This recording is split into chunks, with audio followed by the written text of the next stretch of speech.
Is your kitchen filled with ready-to-eat food? Do you often eat instant noodles? Do you grab a protein bar when getting late for work? Has frozen food become your go-to party snack? Have cake packets made their way into school lunch boxes? Are there crackers and microwave popcorns in your kitchen? I'm sure there are biscuit packets too. Tonight, I have news for you. You've been sold a lie that these packaged food products are safe, that when in a hurry, you can pack a ready-to-eat meal bowl instead of some homemade food, and that it's the same. Well, it's not. You must have seen ads claiming that there is the goodness of chapati in a bowl of cornflakes. Again, it's a lie. Protein bars are as healthy as an Indian thali, perhaps healthier. Not true. So why don't we do a little fact check tonight? Hello and welcome to Gravitas Plus. I'm Palki Sharma Upadhyay, and this is your plate of Indian homemade food. There's vegetables, lentils, carbohydrates, dairy and pickle. Did you know pickles are probiotic? They do just what your little bottles of probiotic drinks do. What about your packet of protein bar? Can it replace this plate? You've been made to believe it can. Protein bars have micronutrients, natural sweeteners, healthy fats, high fiber and all that jazz. Protein bars we think are healthy. Think again, because they're not. Anything that is packed, processed and preserved cannot be healthy. You know who are the healthiest people in the world? People who live in the blue zone. These are 5 pockets around the world where people live the longest. I'm talking about Okinawa in Japan, Icaria in Greece, the Ogliastra region in Sardinia, Loma Linda in California, and the Nicoya Peninsula in Costa Rica. These are the 5 blue zones, and here people routinely live more than 100 years, as opposed to the average lifespan, which is 73.4. So the people living in blue zones must be doing something right. What do you think they eat? Yogurt cups bought from stores, packaged oatmeals, or ready-to-make breakfast smoothies, low-fat almond and soy meal? Well, none of the above.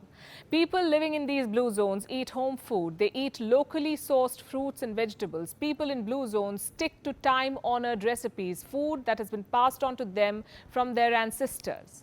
For India, that could be dal chawal or idli sambar or roti sabzi or fish and rice. These are our traditional foods. They're made from locally sourced ingredients, and they complement the local weather conditions. In short, our traditional food is our health food. There is no need to consume healthy fats from packaged foods when coconut oil and ghee already charge your home food with healthy fats. Why do you need multigrain cereals when homemade rotis are fiber-packed? Our traditional food has medicinal qualities. You may recognize this ingredient. It's turmeric. It is antioxidant. And this is cardamom. It has antioxidants and cancer-fighting properties. It also prevents cavities. Can you name this spice? It's cinnamon. It reduces cholesterol levels, also the risk of heart diseases. This is cumin, what is locally known as jeera. This spice helps lower blood sugar levels. These are coriander seeds. They have antifungal properties. All of these spices are commonly used in Indian cooking. Can packaged and processed food replace them? The answer is no, and I will tell you why. Number 1, the ingredients are questionable. Number 2, the hygiene is questionable. And number 3, the packaging itself is often harmful. Let me explain this by using some of the most common packaged foods in our kitchens. Let's start with the ingredients. Most packaged foods have 3 common ingredients: preservatives, excess salt, and color. And let me tell you, all 3 are bad for you.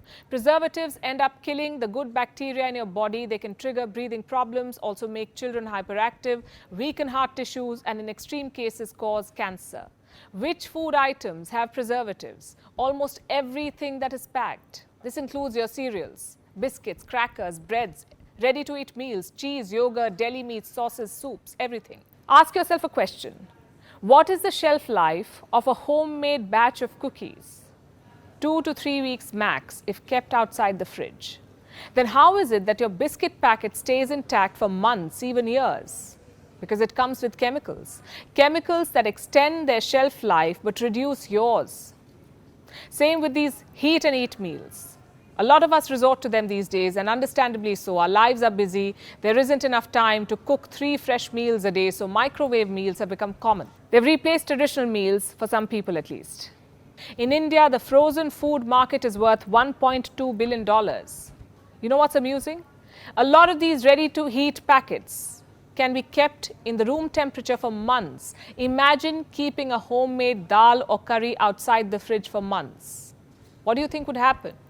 Now imagine the amount of preservatives that go into making these packaged meals. Same with packaged bread, packaged cakes, and everything else that is industrially packed.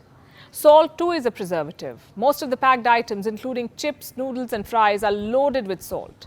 It extends their shelf life, it enhances their taste, but at what cost? Salt has sodium, and consuming too much sodium increases your blood pressure, the risk of stomach cancer, heart diseases and premature death. I'm guessing for a lot of you, deli meats, cheese and bread have replaced your traditional breakfast. But is the habit sustainable? Should you continue eating packaged food even after knowing its downside? Is it worth risking your health? So what do? Cook 3 meals a day while also juggling work and life? That's far from what I'm suggesting. The point of this episode is to tell you that you should reduce the intake of packaged and processed food. Realize how some of the most common items in your kitchen can be harmful for you. Those colorful cereals that you eat every morning, they're food color, and food color has acrylamide. It's a chemical that's not good for your health. It causes cancer. You know what else has food color? Packaged bread, cakes and biscuits. How do you think some of those biscuits are unnaturally dark or orange or pink? How is it that they come with colorful creams? Sure, your homemade snack looks dull in comparison, but it's safer. How many of you regularly munch on microwave popcorns? Do you know the popcorn bags are lined with PFC or perfluorinated compounds? What these compounds do is prevent oil from seeping through the popcorn bag, which is good. But when heated, these compounds break down into chemicals, and these chemicals may cause cancer. You see, we are told very little about this side of packaged food because they save time, because they're tasty, because they come to our rescue. We conveniently assume that they're also safe. A samosa, we say, may be a better snack, followed by a workout, of course, than munching on microwave popcorns without any idea what's going into your body. It's better to eat that ghee-laced paratha than preservative-filled cereals for breakfast. We know very little about the ingredients that go into making packaged food.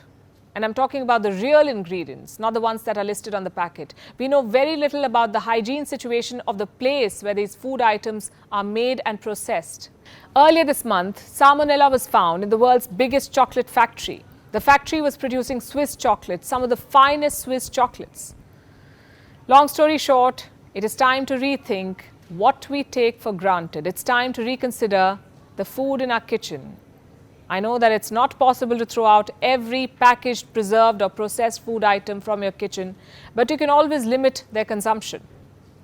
So if you're looking to stay healthy, if you're looking to stay fit, if your goal is to take care of your body, then do what people in blue zones do. Maximize the intake of homemade food.